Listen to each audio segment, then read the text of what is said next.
السلام عليكم ورحمة الله تعالى وبركاته. بسم الله والحمد لله والصلاة والسلام على أشرف خلق الله سيدنا محمد وعلى آله وصحبه أجمعين. أهلا وسهلا ومرحبا بكم أعزائي المشاهدين والمشاهدات في موضوع جديد وحلقة جديدة من برنامجنا من هنا نبدأ.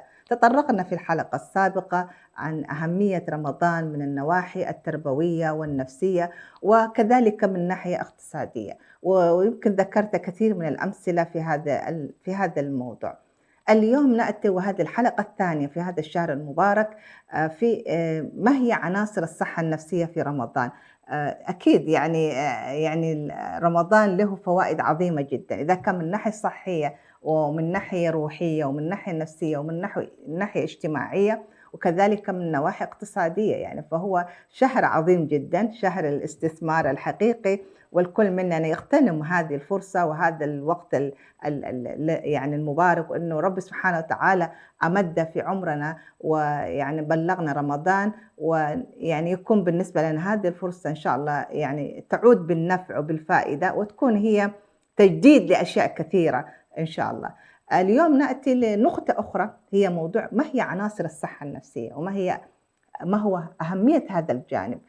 في شهر رمضان يعني نجد إنه عناصر الصحة النفسية تتلخص في 3 أشياء. أولًا علاقة الفرد بالله سبحانه وتعالى، وذكر في بعض الآيات ونذكر منها على سبيل المثال الله سبحانه وتعالى وقد أفلح من زكاه وقد خاب من دساه. هذا الفلاح وهذا اللي هو يعني التوفيق في هذا الشهر المبارك يعتبر هو جزء أساسي في تحسين أو نحن كيف نعيد النظر لعلاقتنا مع الله سبحانه وتعالى، بمعنى إنه الله سبحانه وتعالى خلق هذا النفس، فبالتالي إذا كانت هذا النفس علاقتها جيدة وإيجابية وعلاقة سليمة مع خالقها، فهذا يعود بالنفع إلى النفس نفسها، يكون الإنسان يشعر بالطمأنينة، يشعر بالراحة، يشعر باستقرار نفسي وراحة البال، وهذا ما كلنا نحن نسعى إليه. الجميع يتفق معي،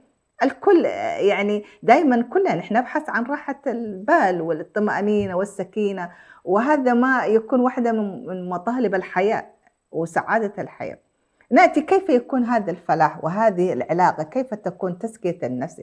تكون أولًا بتطبيق بما يسمى تفعيل تطبيق تنظيف القلب، أو كيف يكون هذا القلب السليم، يعني يكون من خلال الخشوع. يعني نجد أنه سبحان الله في صلاة التراويح والتهجد وقيام الليل، يعني سبحان الله تجد يعني هذه التجربة خاصة وأنا عايشتها، وكمان يعني من خلال ملاحظتي مع الأخوات اللي أنا دايمًا معهم في صلاة التهجد، يعني الكل في حالة سبحان صفاء روحي وخشوع وبكاء. سبحان الله هذه إيمانيات يعني لا مثيل لها.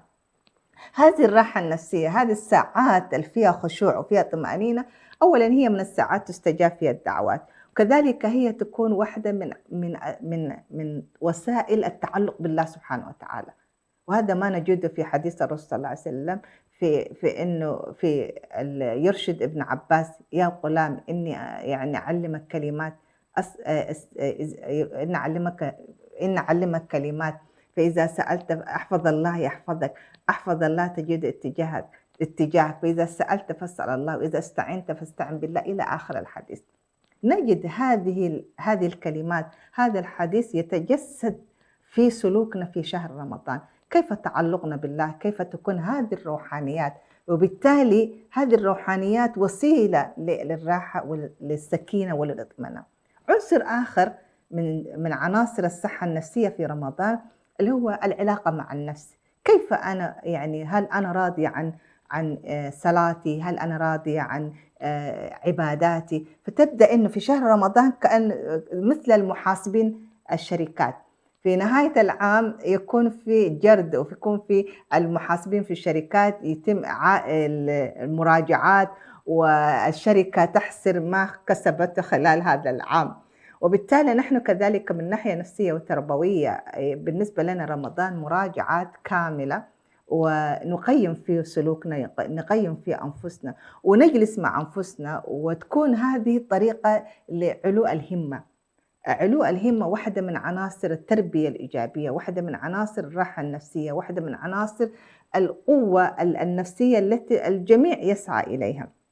وتكون هذه وسائل نتخلص من خلالها من المشاعر السلبية، نتخلص من الحقد والكراهية والبغضاء، وتكون حالة السكينة والطمأنينة، هذه الحالة يعني اللي تكون عامة للجميع، يعني بتكون. ونجد هذا تلاحظوا إنه في رمضان حتى لو كان هنالك مقاطعة لبعض يعني صلة الأرحام، تجد الإنسان يبدأ يعني سبحان الله يعني يراجع نفسه ويتواصل مع أقربائه، تبدأ يعني من وقت مبكر إنه الجميع يهني بعضه البعض بهذا الشهر. هذه الوسائل أو هذا السلوك حقيقة يعود بالراحة النفسية للإنسان.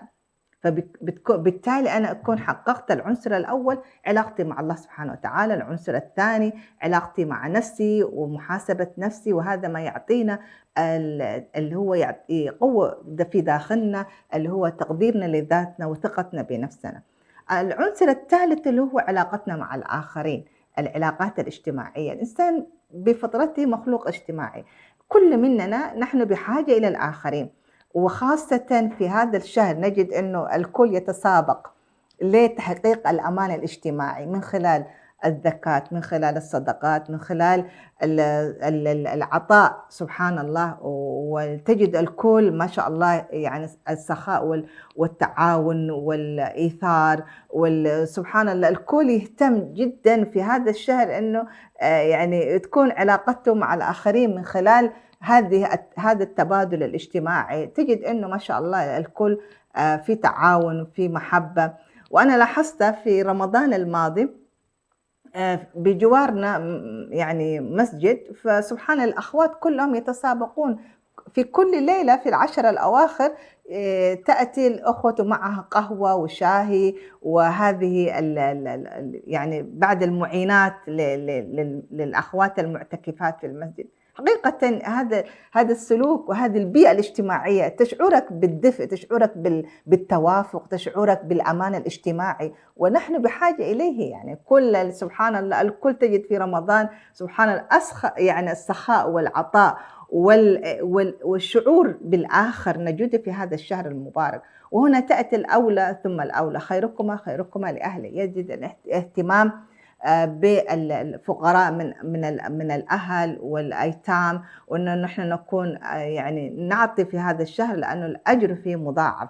فتكون هذه وسيلة أخرى من وسائل عناصر الصحة النفسية. بدأناها بالعلاقة مع الله سبحانه وتعالى، ثم العلاقة مع أنفسنا، وتكتمل الدائرة بالعلاقة مع الآخرين، والتي تحقق لنا هذا الأمان الاجتماعي. وكما جاء في الحديث اتق الله حيثما كنت واتبع السيئة حسنة. يعني سبحان الله يعني الكثير من الأحاديث والآيات تشير إلى يعني كيف الإنسان من خلال تعاونه مع الآخر، من خلال يعني تعامله مع الآخرين والعطاء وهذه الأشياء، كيف تعود بالراحة النفسية، وكيف تعود بالسكينة والطمأنينة للإنسان في هذا الشهر المبارك. هذه 3 عناصر يمكن لخصتها بشكل موجز في هذا الشهر المبارك.